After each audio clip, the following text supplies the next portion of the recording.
पत्नी प्रकरण के चलते संकटग्रस्त होने वाले हैं सुशासन के संकटमोचक अशोक चौधरी केशरी। बिहार की पहली विलफुल डिफॉल्टर है मंत्री पत्नी नीता केसकर चौधरी। करोड़ों रुपए बैंक लोन लेकर पचा जाती है। मंत्री अशोक चौधरी की पत्नी नीता केसकर चौधरी और बैंक प्रबंधन आम बिहारियों को चोर बेईमान मानते हुए बैंक लोन देने से परहेज करने लगते हैं, जिसे राष्ट्रवादी कांग्रेस पार्टी हरगिज बर्दाश्त नहीं करेगी। उपर्युक्त बातें एनसीपी श्रमिक प्रकोष्ठ के प्रदेश अध्यक्ष संजय केशरी ने अपने आवासीय कार्यालय में संवाददाताओं को संबोधित करते हुए कहा। श्री केशरी ने सुशासन के संकटमोचक माने जाने वाले मंत्री अशोक चौधरी को सलाह देते हुए कहा कि पत्नी द्वारा बिहारियों पर लगाए गए इस दाग को अविलंब धोए, नहीं तो वो खुद संकटग्रस्त हो जाएंगे, क्योंकि एनसीपी इस पत्नी प्रकरण को जनता की अदालत में ले जाएगा। उन्होंने कहा कि बैंक लोन का पैसा बचाने के उद्देश्य से मंत्री पत्नी ने अशोक चौधरी के आवासीय पता पर नेल पॉलिश थिनर बनाने का एक फर्जी कंपनी बनाया और फिर फर्जी कागजात के आधार पर पीएनबी में खाता खुलवाया तथा जमीन के जाली दस्तावेजों की जमानत पर पीएनबी से 3 करोड़ रुपए लोन लिया। ना तो नेल पॉलिश थिनर का प्रोडक्शन शुरू हुआ, ना कंपनी का कोई अस्तित्व है और ना ही बैंक लोन का पैसा वापस हुआ। श्री केशरी ने मंत्री पत्नी को नीरव मोदी, मेहुल चौकसी और विजय माल्या जैसे विलफुल डिफाल्टरों का बिहारी संस्करण करार देते हुए कहा कि नीतीश सरकार का संरक्षण भी इन्हें बचा नहीं पाएगा।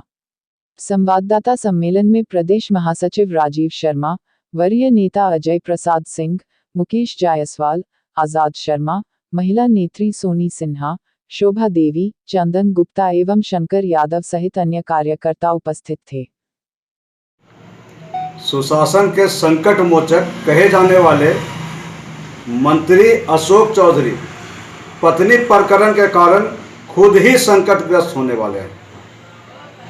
मंत्री अशोक चौधरी की पत्नी बिहार की पहली विलफुल डिफॉल्टर है, जो विजय माल्या, नीरव मोदी, मेहुल चौकसी जैसे तमाम विलफुल डिफॉल्टरों का बिहारी संस्करण है।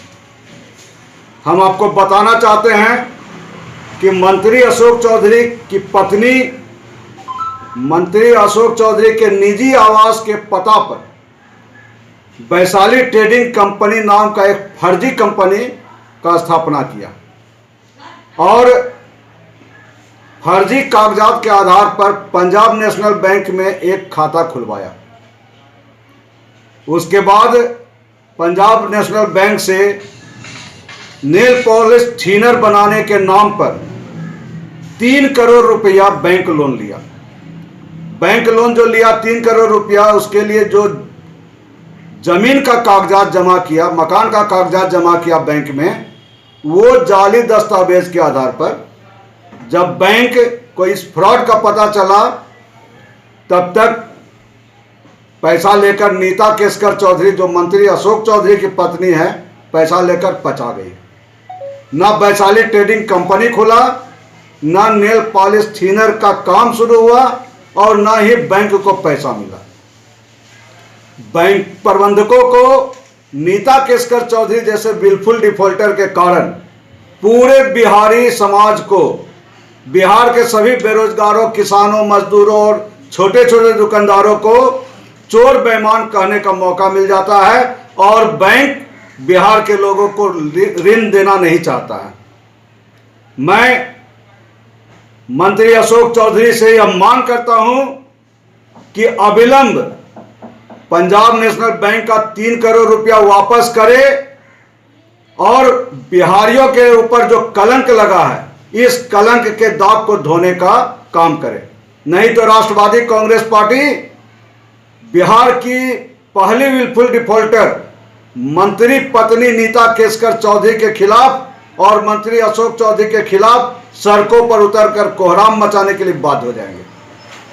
मैं संजय केसरी, प्रदेश अध्यक्ष एनसीपी श्रमिक प्रकोष्ठ।